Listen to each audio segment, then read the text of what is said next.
जैसा कि सभी को मालूम है कि 10 दिसंबर 2025 से पूर्व आईपीएस एवं आजाद अधिकार सेना के संस्थापक अमिताभ ठाकुर को जबरदस्ती 10 दिसंबर 2025 से जेल में रखा गया है। इस पूरे मामले को उनके वकील एडवोकेट दीपक कुमार ने इसको राजनीतिक दबाव बताया। इसके साथ ही उन्होंने अमिताभ ठाकुर के केस पर क्या कुछ अपडेट है, उसके बारे में भी जानकारी दी।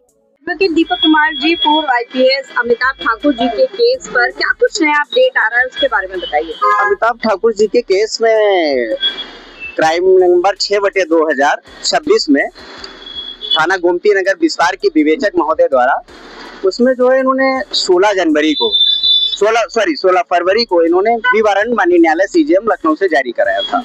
उस पर माननीय न्यायालय सीजीएम महोदय ने अमिताभ ठाकुर जी को जिला कारागार देवरिया से 29 तारीख को तलब किया था कि वह आकर के यहाँ सरेंडर करना था उनको, लेकिन यह लोग जो है माननीय न्यायालय में अमिताभ ठाकुर जी को नहीं ला पाए और इस आधार पर माननीय सीजीएम महोदय ने जो अमिताभ ठाकुर जी का बी वारंट जारी किया गया था उसे निरस्त कर दिया।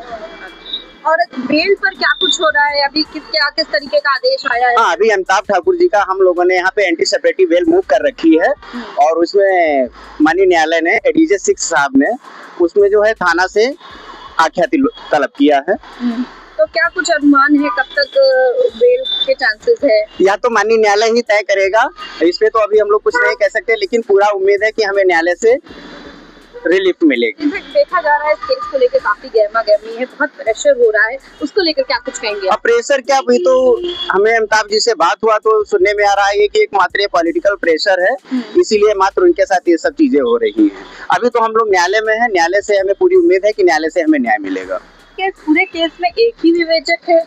हाँ, इसमें ये है कि स्टार्टिंग से जब से अमिताभ ठाकुर जी 10/12/2025 से जेल में है, जब तक इस पूरे प्रकरण में श्री विवेचक कुलदीप दुबे जी ही इस पूरे केस की मॉनिटरिंग कर रहे हैं।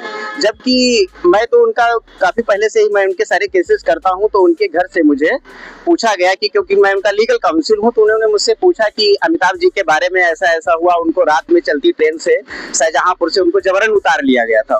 फिर मैंने विवेचक श्री कुलदीप दुबे जिसको मैंने सुबह में फोन करके पूछा कि क्या आप अमिताभ जी को लाए हैं या किस तरीके से लाए, तो इन्होंने मुझे स्टार्टिंग में ही साफ मना कर दिया था।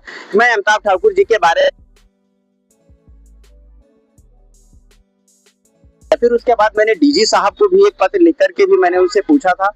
बाद में पता चला था कि यही विवेचक श्री कुलदीप दुबे जी थाना ताल कटोरा के यही सी पूरे केस की मॉनिटरिंग कर रहे हैं वर्तमान समय में, जबकि ये थाना ताल कटोरा में पोस्टेड है। जिस मामले को लेकर के या जिस मामले में यहाँ बी वारंट लेने आए थे, जिसमें माननीय न्यायालय सीजीएम साहब ने इनको वारंट देने से मना कर दिया, उस प्रकरण में भी यही मॉनिटरिंग कर रहे हैं, जबकि इनका क्षेत्राधिकार नहीं। या शुरू से ही अपने आप को पता नहीं कितनी वाहवाही पाने के चक्कर में सरकार से लगे हुए हैं। जानबूझ के आपको लग रहा है कि ये ऐसा काम कर रहे हैं? हाँ, हमको जहाँ तक मेरी समझ में आ रहा है, जिस तरीके से फैक्ट आ रहे हैं, जिस तरीके से, क्योंकि कोई भी ऑफेंस एफआईआर को पढ़ने से ही नहीं बन रहा है, प्राइमा फेसाई ही कोई सेक्शन नहीं बन रहा है, उसके बावजूद भी या इस तरीके से इनको फंसाया जा रहा है। अभी तो हम लोग न्यायालय में हैं, न्यायालय माननीय न्यायालय का जो निर्णय मिलेगा वह हम लोगों को सहमत होगा। बाकी न्यायालय से हमें पूरा भरोसा है कि न्यायालय, इस पर हम लोगों को पूरी उम्मीद है कि न्यायालय हम लोगों को निर्णय ही करेगा, उसमें न्याय से बड़ी हम लोगों को उम्मीद है। कहना चाहेंगे इस पूरे केस को लेकर आप? इस मामले में अमिताभ जी को जो भी एक बेकसूर हैं, अनावश्यक उनके मामले में अनावश्यक पुलिस ताल कटोरा द्वारा एक ही विवेचक द्वारा थाना गोमती नगर में विवेचक बनाया गया और जांच कराई जा रही है।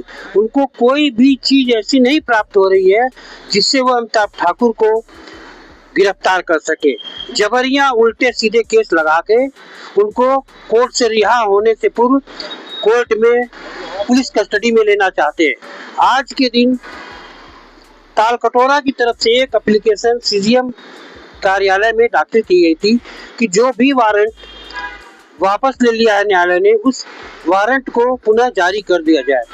माननीय सीजीएम महोदय ने, जो एक बहुत ही न्यायप्रिय, जिनकी जितनी भी तारीफ की जाए कम है, उन्होंने एक न्यायप्रिय आदेश पारित किया था और उस आदेश को पुनः रिकॉल करने से मना कर दिया। यहाँ तक कि विपक्षियों को डांट भी लगाई कि तुम किस विधि के तहत ऐसा प्रार्थना पत्र दे रहे हो।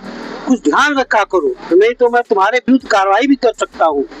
चैनल देश प्रतिदिन न्यूज़ को बेल आइकन दबाकर सब्सक्राइब, लाइक और शेयर जरूर करें।